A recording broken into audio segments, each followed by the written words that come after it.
Alright, and 3, 2, 1. Welcome to the Zach and Joe Show podcast. Round 4 of the NRL season. That is actually cancelled, but we're just going to go by the NRL season of the rounds. So, obviously today I'm joined by Zach again. Welcome, Zach, to the podcast again this week. What are you doing? So let's just start with Zach. What have you been doing in isolation? Well, we've got nothing to do. Just been sitting down and eating some Valia yogurt. Please sponsor me. That is amazing. Yeah, that's all I've done. I've been lazy as been missing the footy. Yeah, I'm pretty sure most people have. But in isolation, I've been doing nothing as well, apart from the other day I decided to do something productive. What was I that? decided to make myself a rugby league wall. It has my One South memorabilia, it has all my rugby league stuff, Falcons jersey, Queensland retro jumper hanging up as well. It looks really good. I plan to I would show you, but there's no such thing as a camera. But yeah, let's get straight into it. So I plan to sweet potato. round 4 of the NRL predictions. So last night we would have seen the 4th place Storm take on the 8th place Rabbitohs at Melbourne. I think Melbourne would have 100% gotten away with this at Amy Park and the way they're playing at the moment. I think they would have taken that away 22 points to 16 over South, because I don't think South would have beat them at their home ground again like they did the other year when we just blew them off their home park. So, but I think Melbourne would have 100% taken this away with what their back spine is looking like when they have you look at theirs, like Cameron Smith the Great with Munster, and then you have Jerome Hughes as well, and you have the rookie Pappenhausen as well, who's flying as well at Okar. Like, what do you think about your predictions?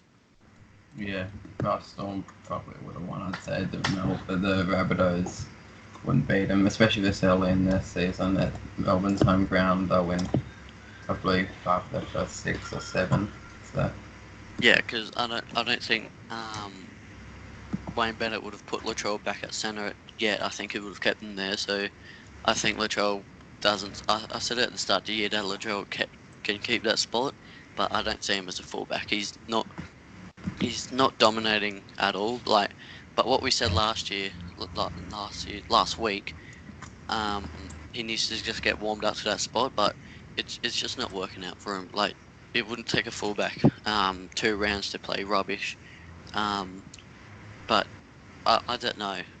It's hard for Latrell at the moment, and Damien Cook came out in the media and said that he fears Latrell's just going to walk away from the game and that he's had enough of it. Which I see where he's coming from because of everything that's been going on in pre-season, with all the stuff that he's been copying, and he just doesn't look like he wants to be there. So if I was the coach, what I'd do is shift Latrell back to centre, if they played Melbourne, and then if he didn't put his head in there, then I would have put him down to Canterbury Cup to play for South there, because if he's not performing in 4 rounds, then he's not going to perform in the future, because it's just not going to work for him at all. True. I think just getting back at centre, he'll get some confidence back in centre as well. I don't know, maybe not you, so I don't know. Yeah. And then Friday, which is today, we could have seen the 2nd place Knights take on the 7th place Cowboys at Newcastle. This one's a bit of a gamble because Newcastle are 2 from 2 at the moment. Can't remember who they would have played last week, but against the Cowboys, not their home ground. Valentine is starting to warm up back to the NRL. Michael Morgan starting to take that 6th position perfectly, or to 7, whatever he's at. So actually it would have gone Cowboys 12 and Newcastle 10. Yeah, I'm not sure who I would have gone for that one. It's kind of hard to predict after not having last rounds of footy, so you can't really say for sure. Yeah. But I'm not sure. And then the night game on today would have been your Canberra Raiders on 3rd taking on Manly at 10th, at Canberra, so this is an easy one to pick. Raiders would have won that with the position they're in at the moment. Their home ground, Manly's not performing.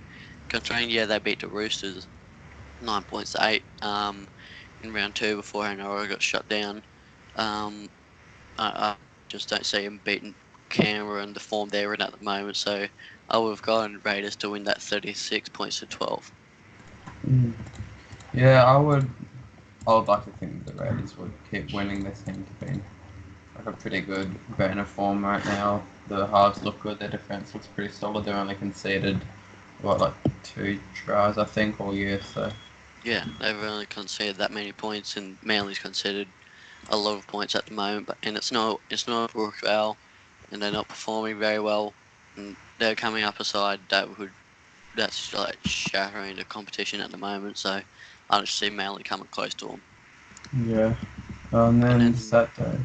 Saturday triple header would have been the Warriors taking on the Tigers, sorry, That is a at, shit of a at New game. Zealand.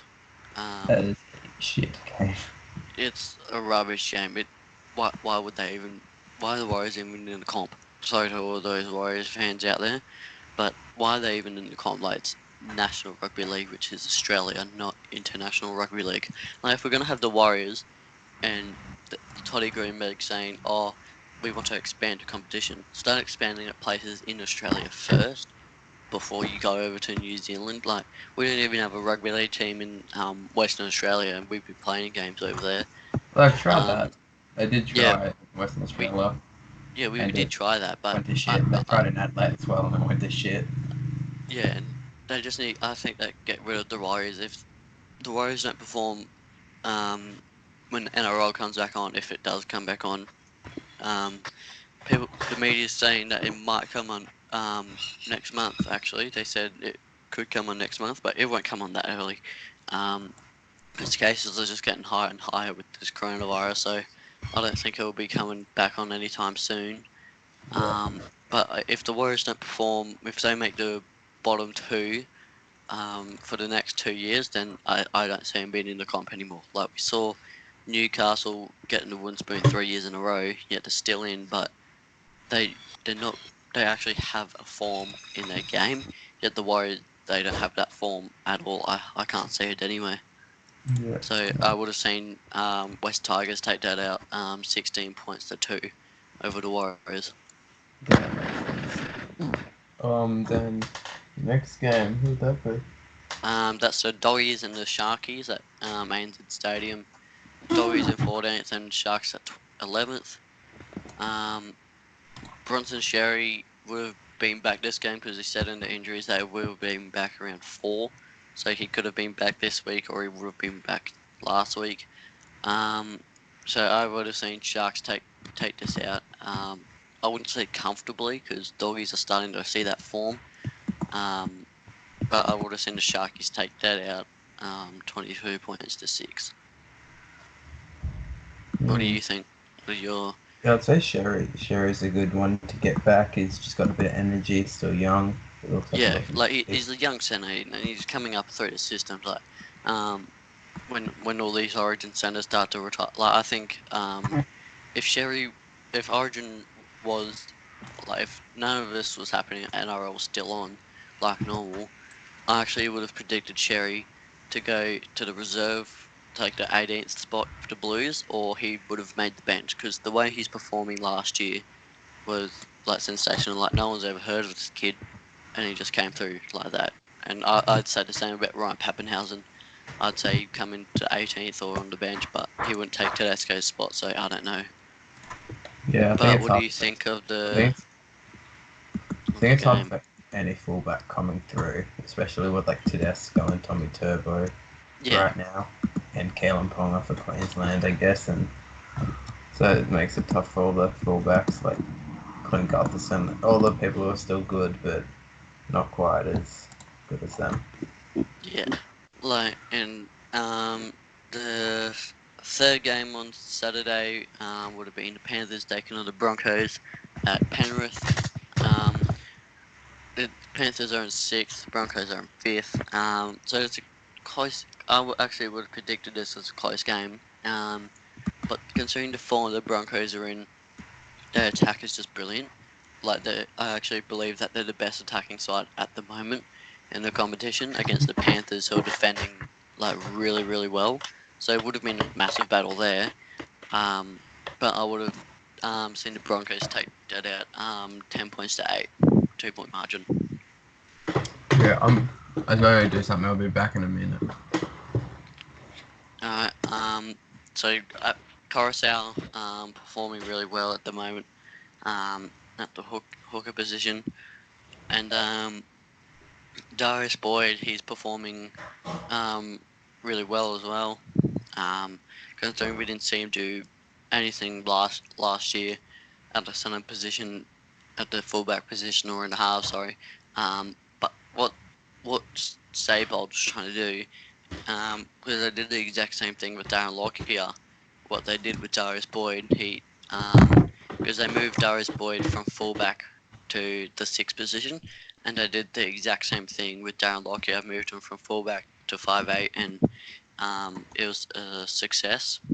And but what they did with Darius Boyd, he did not perform like that. Yeah, there might have been like 1 or 2 games where he performed really well at the 6th position, but he was never going to be a 6th. Like, yeah, they want to try something new, try what they've tried, and it's worked, but it just didn't work with Darius Boyd at all. But moving on to Sunday, Yep. we see the first place Eels taking on the 13th place Dragons, Bankwest Stadium, Sydney. This is an easy one. Eels would have taken this out 30 points to 12. At their home ground, they're dominating the competition at the moment. So I don't see Dragons getting close to them at all. Yeah, Dragons. I started the eye Dragons in just my wooden spooners, and I think if it wasn't for the Warriors, I reckon that would be. Yeah. Yeah. Because I don't know what's going on. Like Ben Hunt and Corey Norman, they're performing well, but they're not working together like what normal halves are doing. Like you see Cody Walker and Adam Reynolds, they're working really well together because they work with their hooker perfectly, which is Damien Cook. Yet we see Corey Norman and Ben Hunt working with Isaac Luke at the moment. They're just not connecting, but maybe because Luke just came over from New Zealand to the Dragons, so they're just getting warmed up to him, but they haven't done that with their hooker at all. Hunt and Norman working with McInnes, and they're just not working in the halves somewhere, so I don't know what they're going to do to Dragons, because if there's no half, if you don't have your halves, then there's no team basically, because they're running the whole game apart from the captain. Yeah, well, McInnes is a massive loss. I thought he was the best player, like, by a mile last year. So Yeah, without McInnes, I don't think they're a very strong team. Well, Frizzell, he's left them as well now. Yeah, Frizzell, news came in the other day that he left the Dragons to go over to the Knights. It's massive news. But do you think Newcastle, like you said, the Roosters, they have Tedesco, they have Cordner, and they have all these other brilliant players in there. But do you actually think Newcastle, this is a story going around, that Newcastle have like the best signings at the moment? So they just signed Mitchell Pearce, they just signed Ponga, Frizzell now. Who else? They got Connor Watson, who's actually performing brilliantly at the moment. Like, do you think they are killing it with signings at the moment? I think they've been good. I think they've signed some good players. I think Callum Ponga, we had a bit of a rap on him earlier, so he might not have performed maybe in his first year, but after that, he's looked strong for them. He's been one of their best players. I think Pearce was a good sign. They needed a bit of experience because the Knights were in the great spot before that. Like, they weren't winning any games. So Yeah, like I said before, they were getting the wooden spoon 3 years in a row. And then now that they've signed like a quality half that had experience with a premiership winning club such as the Roosters, he guided that team perfectly as half, and he just brought that. It wasn't just him individually, but he played a massive part in bringing that team from the bottom to the top. Not actually to the top, but lifted their game a lot more. But Sunday we see for the final game on 5th, We see the Roosters in 12th taking on the Titans in 16th at Sydney. I don't think Roosters will go for another loss here against the Titans. So I'll see. I think it'll be a flogging at the moment. The way the Titans are playing, I think Roosters will take this one out 42 points to 6. Yeah, I think AJ Brimson's a good person to get back for the Titans, but I don't think he can win them a game individually. So I would say the rest would win that. Because like Roosters at Sydney Cricket Ground, like you see their record there, they have like their winning margin is like 62%. I think I saw the stats of that 62 or 72%. And if they're playing against like a side like the Titans, then at their home ground at Sydney Cricket Ground, and I don't see them losing to a team like that at all. Yeah. So True. it would have been a massive week in rugby league. Like, the first game would have been a belter of a game, the South Storm game, as well as the Broncos Panthers game. I actually think that would have been brilliant to watch, and it would have been a good week of rugby league. But Todd Greenberg has come up in conversation a little bit in the media. They think that he's going to lose his job, but I actually think what Todd Greenberg's doing at the moment, I think he'll keep his job because, yeah, he delayed the NRL, but he was pushing to try and keep this game running, but then he had to cancel it because it wasn't coming in. And what he's doing at the moment, he's cut the players' pay by, I think he said 50 or 72%. And he's done the same as well. He has the same pay cut as what players have. He's like, right, if the players are getting it, then I want to get it as well. So he's doing that at the moment. But Paul Kent and Ennis on the new Fox League Live. I saw footage of this. There was a little bit on Instagram at you can go follow it at Fox League. Michael Ennis and Paul Kent, it got a bit heated in there. I'm pretty sure it was that heated in there. If someone walked in with a marshmallow on the stick, it would have caught on fire because it was that heated in there. Paul Kent said to Ennis, "Oh, did he give you a cuddle or something?" I just lost it because all I did was look at Von Sampson. I'm pretty sure that was her. She was just sitting there really awkward, so I was just looking at her most of the time, like laughing at her reaction, but then I actually listened to what those two are on about. And I see where Paul Kent's coming on about, because why wouldn't he cancel the game earlier, like what the other leagues are doing, like AFL and the Super League? Well, maybe because we want to push the competition and want to keep the fans happy by watching the game. But the empty stadiums aren't just going to work for the players, because, like we said last week, imagine Origin without fans. Like, that's what gets the players motivated to play the game, because if there's no fans, it's basically them playing Canterbury Cup or the Intrust Super Cup in A grade, because they don't really get any crowds in the Q Cup. Or I don't know about Canterbury Cup because I've never been to a game, but I've been to quite a lot of Intrust Super Cup games for the Falcons, and they've had some turnouts, but they're not as big as what you would see at an NRL game, because it's just reserve grade, waiting for A grade. But imagine like Origin without a crowd, it would be the worst thing ever to see that at all. Yeah, it would for real. But yeah, Tyson Frizzell, that was actually a shock move what he did to move to the Knights, but it's a good pickup for the Newcastle Knights. Like they have Origin Ford, who's played a lot of games in Origin and for Kangaroos as well. Like, it's a brilliant signing with them. But there's no NRL at the moment to watch. But what the NRL's doing is getting classic games. So last night, I can't remember who played last night, but it was the qualifying final with the Storm and the Warriors in 2012. I'm pretty sure it was 2011. I think that was the year Manly won the premiership. I believe 2008. Was it actually? Yeah, I'm looking at it now. It says 2008. Storm versus Warriors. Wow. So what they're doing, they're playing classic games because NRL's not on. Like the other day, they played an old State of Origin game obviously Queensland holding up the shield again. And they're going to be streaming a lot more games. So the NRL's on, but not really on. So you can go watch that on NRL.com or on the NRL app, or you can watch it on YouTube or Facebook to watch the games live. And they've got the replays as well. Like yesterday, they had Game 3 2012 from Queensland versus the Blues in Petro Cemetery's last game. But I like what they're doing here because they're trying to keep everyone motivated with the NRL without it being on as well.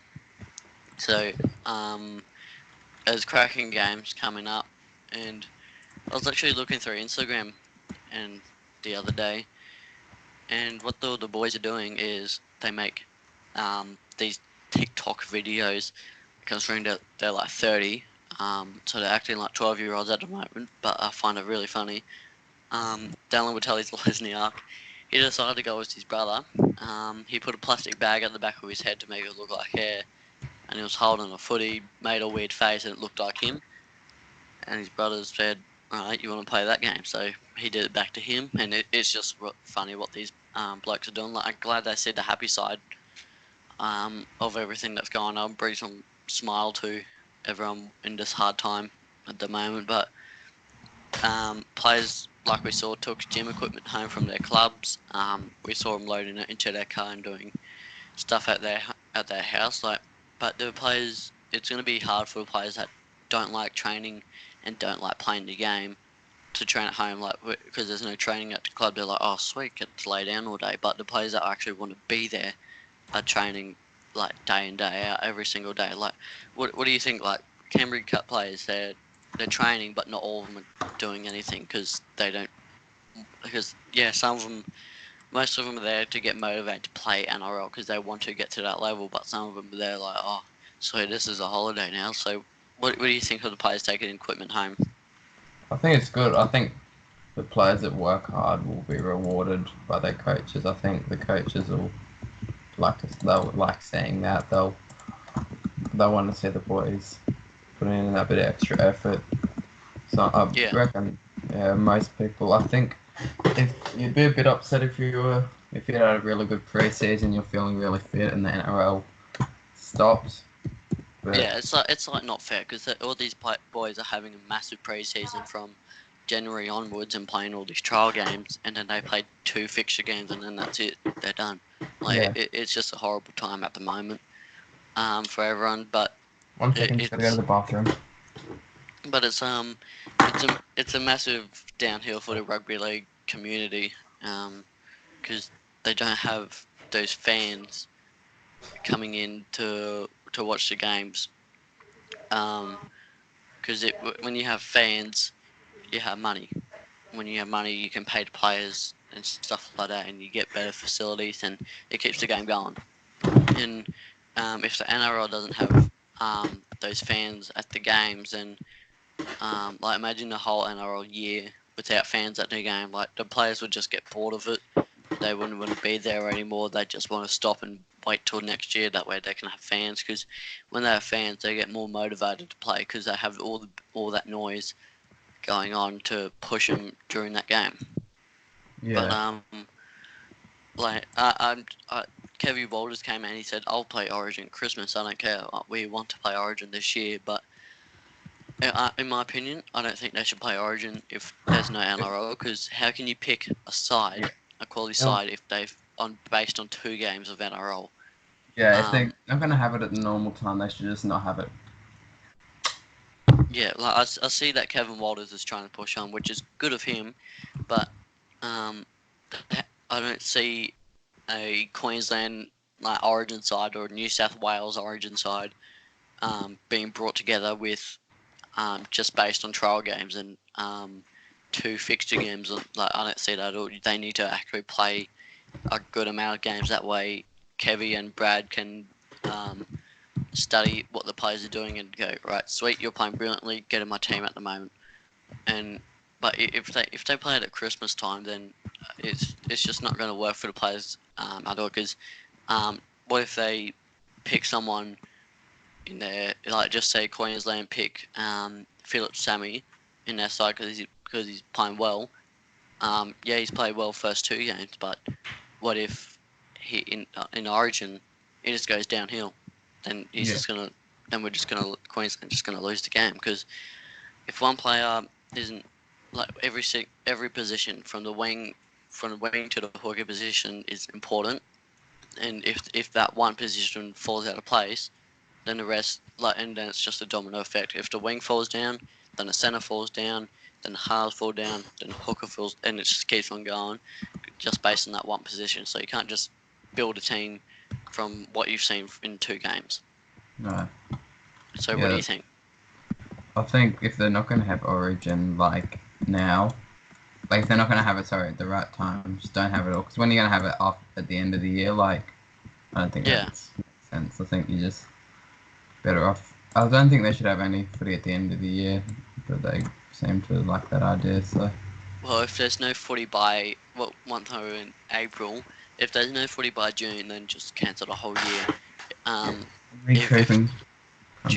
the end of June, if there's no football, then I think they should just pull the pin on the whole competition, like the QRL did, the Intra Super Cup. They came out and just pulled the pin on the whole competition. And if there's no footy by June 30, then I think what they should do is just pull the pin. Yeah, I think they'll be better off doing that. Just cancel the season because whoever wins the premiership this year won't be like the same as winning an actual premiership. You know what I mean? Yeah, like people are saying, oh, let Parramatta win it. I'm like, no, just because they took out the top spot doesn't mean they'll win it. Like, because you never know. Because Manly won. I'm pretty sure Manly won the grand final when they were like 7th or 6th, not 1st. Yeah, legit. Yeah. Well, you couldn't say Eels premiership 2020 just because they were in first. Like, who knows? Even the Warriors could still win the premiership from here. Like, yeah. Like, it's only been 2 rounds, and any team could bounce back and take the top position. So, like, the Titans could come back and take first place. So, you can't just say, oh, yeah, Eels won it because they're on top position. Like, minor premiers don't always win the premiership. Yeah, here and there they win it, but Melbourne I'm pretty sure they got minor premiers 2018, and then they lost the grand final to the Roosters. Yeah. So, you can't just base it off the ladder position at the moment with 2 points difference from 4th and 5th position. No, I don't think they'll. I think if it does come to a cancel, I think they'll just have to call it like a nothing season. They'll just call it off and come back next year. I think. Yeah. I think if. Sorry, keep going. No, you go. There you go. Nathan Hindmarsh got some bling on him at the moment. He was crowned the greatest player to never win a grand final. Paul Hindmarsh. The big Arthur Flopperoo got the crown to never win a grand final. But I actually think in that year, I think it was the 2009 grand final because 2001 Newcastle won it. 2009 when they played Melbourne, and then they cheated the salary cap and they got the premiership taken off them. If Melbourne didn't cheat that salary cap and they got rid of the players that they needed to, they did get rid of the following year, do you think Parramatta would have actually won that competition? Because they had a strong side and they came very close to winning it. You can't say. So, yeah, you can't really say because it's that far behind, but you can sort of say because you've already seen the grand final and stuff like that, and you've seen how Melbourne perform without those big players. Like when they hit the salary cap, they lost Inglis, they lost Blair. Blair left that year as well. I'm pretty sure it went to the Broncos or the Warriors. I can't remember, but I actually think Parramatta would have won that if Melbourne didn't cheat the salary cap. Cheating bastards, Melbourne is. And so, yeah, well done to Nathan Hindmarsh for getting crowned greatest player to never win a grand final. Yeah, what a crowning that is. It's not a great achievement, but yeah, I don't know, you can't really say, and you can't say the Storm, shouldn't have won it. They shouldn't have cheated, but you can't say that they wouldn't have won it. In the end, what matters is they came out and they played better footy on the day, so.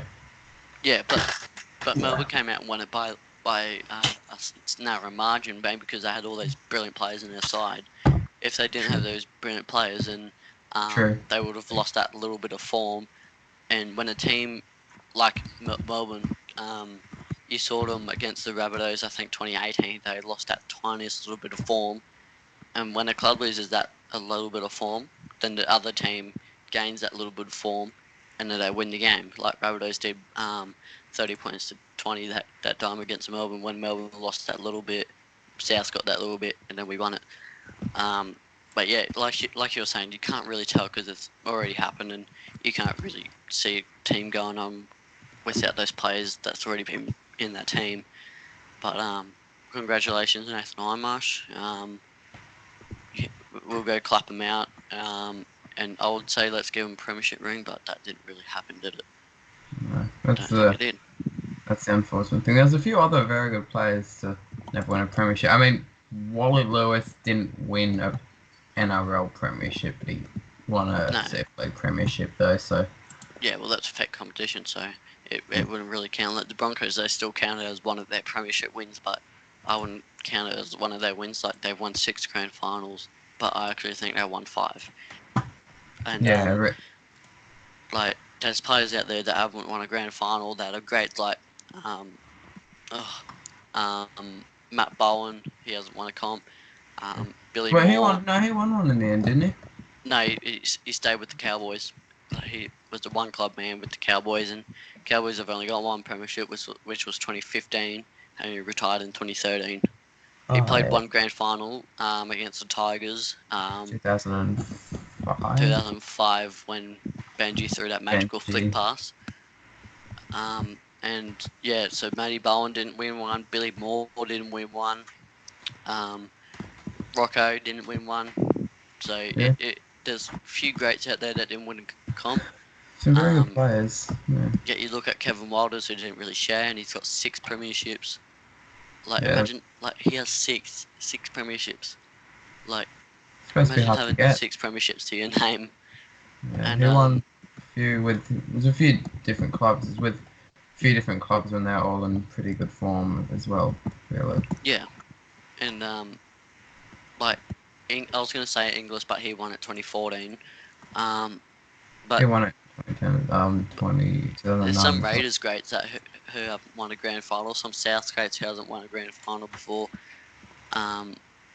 But make sure everyone you catch up on Monday night on the Late Show with Matty Johns.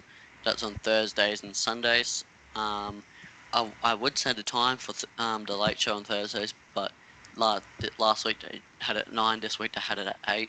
But so I don't know the time for that. So Late Show with Matthew Johns is on next week on the Thursday, and they've got Sunday night with Matthew Johns this Sunday. I would guess it's at 8 o'clock.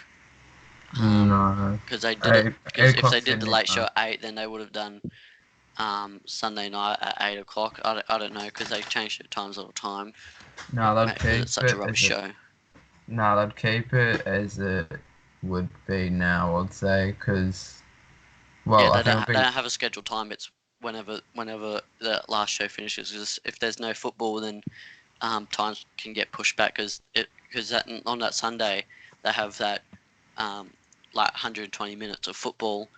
So now that's gone, then they'll push the times back and back and back. So usually the late shows at 10. What they used to do, it was at 10 when they had the Thursday night football. Now they pushed it back to 9 and then 8. But who knows what time it's on? So make sure you jump on KO or Fox League or on Foxtel to watch your latest Fletch and Hindies and watch the Late Show with Matty Johns. NRL 360s on Mondays, Tuesdays and Wednesdays, so that doesn't next week. I think it's 6:30 or 6:45. I can't remember. 6:30. Yeah, 6:30. It's a cracking show. I disliked it for a little bit only because the Matthew Johns show told me to. And I actually watched it, and it was actually a really good show. Very interesting.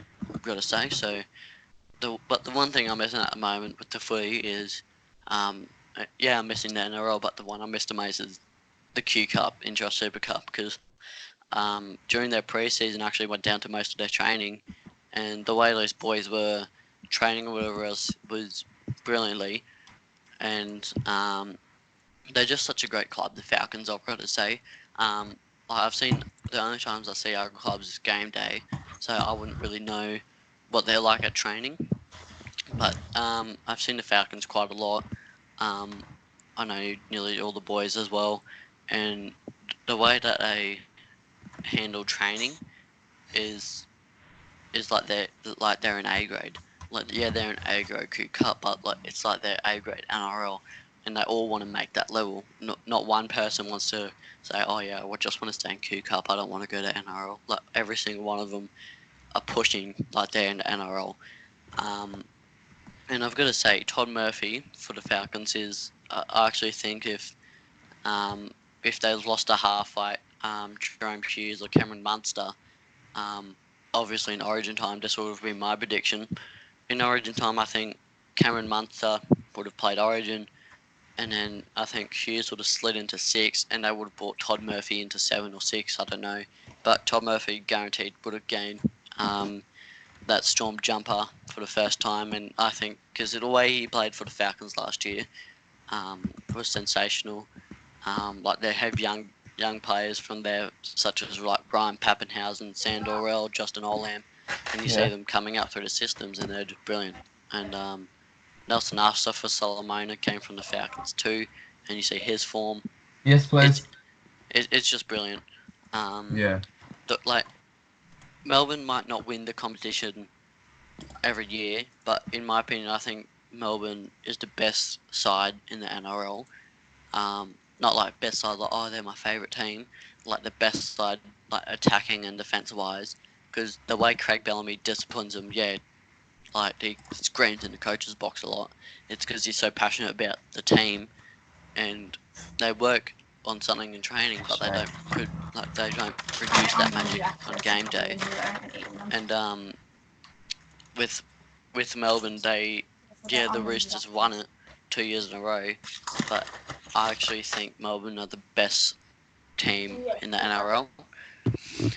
And so we saw in the news, Ockenbaugh and Harawari and Nira deregistered from the NRL from the schoolgirl scandal. I saw a Facebook post that Jane Ockenbaugh tested positive for she wasn't 19. The she wasn't 19 virus. So both of them have been charged with deregistering from the NRL, so they're not even in the NRL anymore, which is so devastating because like people make stupid mistakes like that, and then like small mistake. I wouldn't say it's a small mistake, but at the same time I would. Like, it's a little mistake they made, and it comes with a massive consequence. Like they took home a schoolgirl to their room when they were playing in the Perth Nines, and then so it's that little bit, and then they get a massive cop, which is a massive fine as well as deregistered from the NRL. So let's talk about that for a little bit. Well, they didn't do anything illegal as such, but like they did. It's a bit of it's a no-no. Underage child. No, she wasn't. She wasn't underage. Yeah, she wasn't 18 or over. She was. I'm pretty sure they said she was 16 or 15 or 17. She was 100% under 18. I think she was 17. She was above 16 because they're not being charged with like an actual. They haven't been charged with an actual offence because they haven't done anything illegal. Yeah, I actually think it is illegal because they brought home she's in high school and they're like 40, and they bring her back to their hotel room while they're playing the game. I'm just trying to see where her age is, but it's not coming up at the moment. She's above consenting age. But the family of the girls that was involved will continue to. The Bulldogs are supporting them because of everything that's happened. So the Bulldogs and the NRL are supporting that family because of what those players did.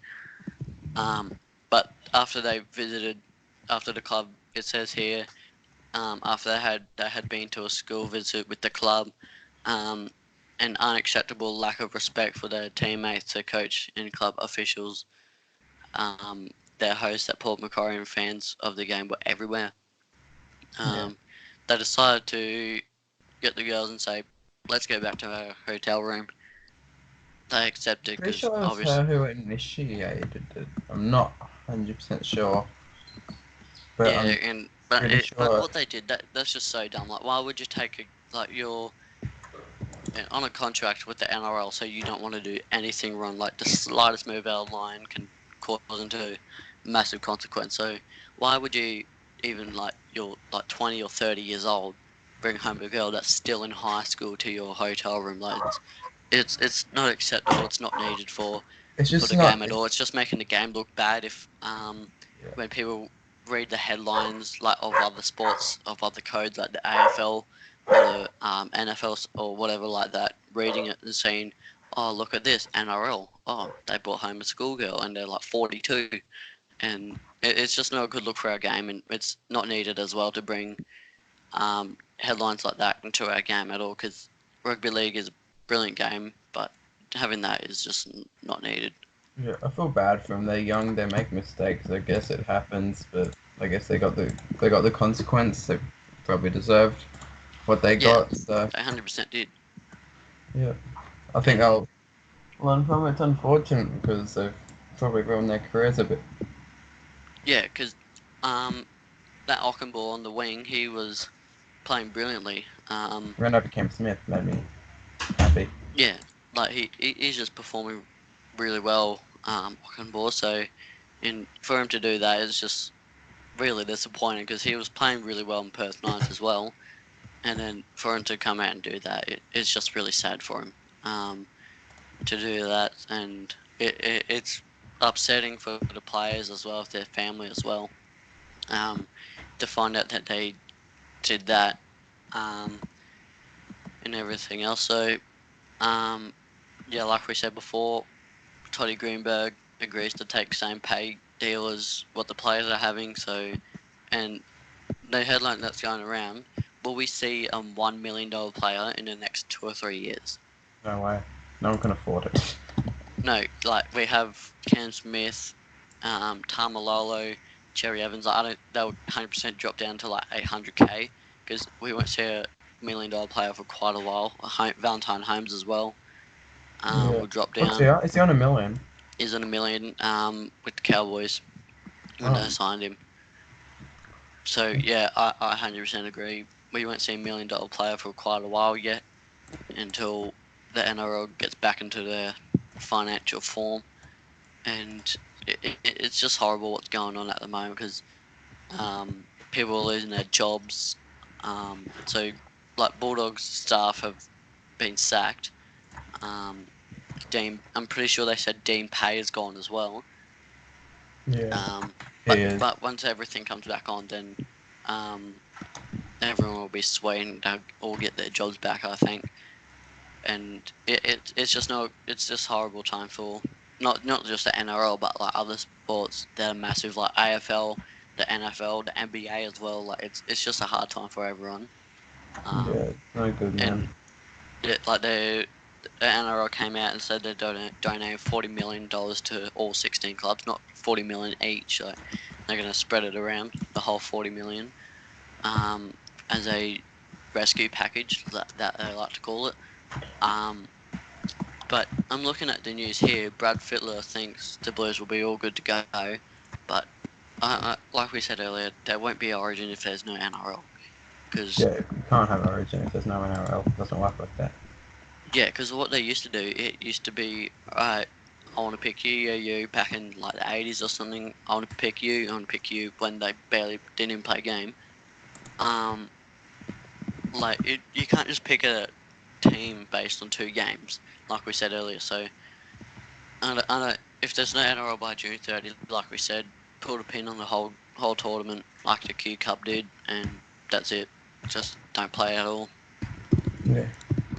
So I think, yeah, that's all the news as well. So yeah, I guess that wraps it up for round 4 of the NRL fake season. It was a thanks for listening to this podcast as well this week. Zach, thank you. Good. For joining us again. Stay safe in isolation, everyone. don't go outside unless it's necessary. Because Scott Morrison said only go outside if it's for grocery shopping or if you want to go for an exercise. You can't be social. Don't go socializing with people, and Yeah. just stay home. It's not that hard just to stay home. Yeah, it's boring and stuff like that, and no one likes it. Like Zach and I aren't liking it at the moment because we've got nothing to do. Um, but it's a good time to find new hobbies to do inside your house, like Scott Morrison said. But I still think they should shut down all schools. He's done it now, but he should have done it way earlier. So stay safe during the holidays. Don't go outside, and thanks for joining us again. We'll see you all next time. Sounds good. See you guys. Thank you.